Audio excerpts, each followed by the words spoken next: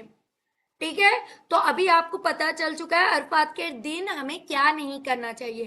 اب یہاں پر عید اور قربانی کے دونوں دنوں میں کیا نہیں کرنا چاہیے میں آپ کو بتاؤں گی. فرسٹ, عید کے دن فضول خرچی اور دکھاوا نہ کریں. یعنی ہم نے اتنا بکرا لا لیا ہے, ہم نے اتنے چیزوں کو کور کر رہے ہیں, یہ ساری چیزوں کو دکھاوا بالکل نہیں کرنا چاہیے.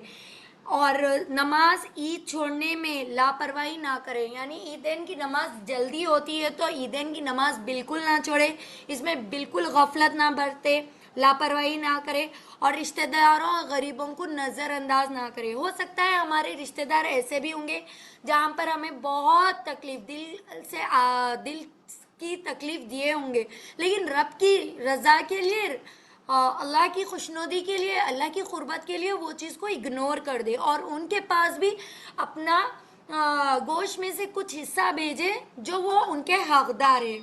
کیونکہ اللہ سے ہے نا ان کے معاملے میں سوال کیا جائے گا, ہمارے معاملے میں ہم سے سوال کیا جائے گا. اوکے, آپ سبھی کو کلیئر ہو رہا ہے نا؟ کیونکہ سر کا تھوڑا سا نیٹ ورک ایشو تھا, جہاں تک ہو سکتا ہے میں آپ لوگوں کو ریفرنس کے ساتھ نہیں دے پا رہی ہوں, لیکن جہاں تک مجھے علم ہے وہ ساری چیزیں میں آپ کو بتانے کی کوشش کر رہی ہوں. اللہ ماشاء اللہ, بس عمل کرنے پر اللہ تعالیٰ اس کو قبول کرے. شور شرابہ, گالی گلوچ اور لڑائی سے بھی بچنا بہت ضروری ہوتا ہے. یعنی شور شرابہ مطلب لائک کچھ ڈی جے وغیرہ لگا رہے ہیں, اس سے بھی بچنا چاہیے. اور ساتھ ہی ساتھ قربانی کے وقت کیا نہیں کرنا چاہیے, سب سے پہلے جانور کی نمائش نہیں کرنی چاہیے. جانور کے ساتھ سختی, ظلم بالکل نہیں کرنا چاہیے. بعض رہتے ہیں جانور گندگی زیادہ کرتے ہیں, ارے ہٹ رہی بھائی ہٹ ادھر بول کے ڈھکل دے رہے ہیں. بالکل ایسا نہ کرے, بالکل ایسا نہ کرے, کیونکہ وہ جانور اللہ کی رضا کے لیے ہم قربان کر رہے ہیں, تو اس کو بالکل تکلیف نہ دے. ایک جانور کے سامنے دوسرا جانور بالکل زبان نہ کرے. جہاں پر ہے نا کافی جانور کی قربانی ہوتی ہے وہاں پر لوگ اکثر غلطی کرتے ہیں, تھوڑی دور پر وہ جانور کو باندھتے ہیں, پھر پہلے قربانی کرتے ہیں پہلے جانور کی. تو جہاں تک ہو سکا اگر آپ باہر لے کے جا سکتے ہیں تو باہر لے کے جائے, یا پھر بیچ میں پردہ ڈال دے تاکہ وہ بکرا دوسرے بکرے کی قربانی نہ دیکھے, یا ایک جانور دوسرے جانور کی قربانی نہ دیکھے. اینڈ چھری وغیرہ تیز کر رہے ہیں تو اس کے جانور کے سامنے بالکل نہ کرے. قربانی کو صرف رسم نہ بنائے بلکہ نیت اخلاص بنائے. صرف ہے نا ابراہیم علیہ السلام کی سنت, اسماعیل علیہ السلام کی سنت ہے, ہمارے باپ دادا قربانی دیتے تھے, گائے کو قربانی کرتے تھے, اونٹ کی قربانی کرتے تھے, 12 13 بکرے کرتے تھے, 4 بکرے لا کر کاٹتے تھے, 20 30 ہزار کا ایک بکرا لا کر کاٹتے تھے. ہمارا تو خاندانی بکرا ہے 50,000 کا. بلکہ اس طرح مت کرے, نیت پہ رکھے, جو بھی آپ قربانی کر رہے ہو وہ رب کی رضا کے لیے کر رہے ہو. قربانی کے گوشت کو بالکل ضائع نہ کرے. دیکھیے اگر آپ کے پاس اتنا قربانی کا گوشت آ چکا ہے کہ حسب معمول آپ 8-10 دن بھی کھا سکتے ہو, اس کے بعد بھی آپ کو ایسا لگ رہا ہے یہ زیادہ پھینکنے میں جائے گا, تو ضرورت مند کو دے کر تقسیم کر دے. بلکہ اپنے ریفریجریٹرز بھر کے نہ رکھے تاکہ وہ گوشت ضائع ہو جائے. اوکے, تو انشاءاللہ اللہ تعالیٰ سے یہی دعا ہے, اللہ تعالیٰ ہماری قربانیوں کو قبول کرے. اللہ تعالیٰ ہمارے دلوں کے اخلاص کو بہترین جانتا ہے. اللہ ہمارے تمام صغیرہ کبیرہ گناہ معاف عطا فرمائے اور ہمارے قربانی کو قبول کرے, اور عرفات کے دن ہماری دعاؤں کو قبول کرے. عرفات کے ہر لمحے میں مخصوص دعائیں کرے.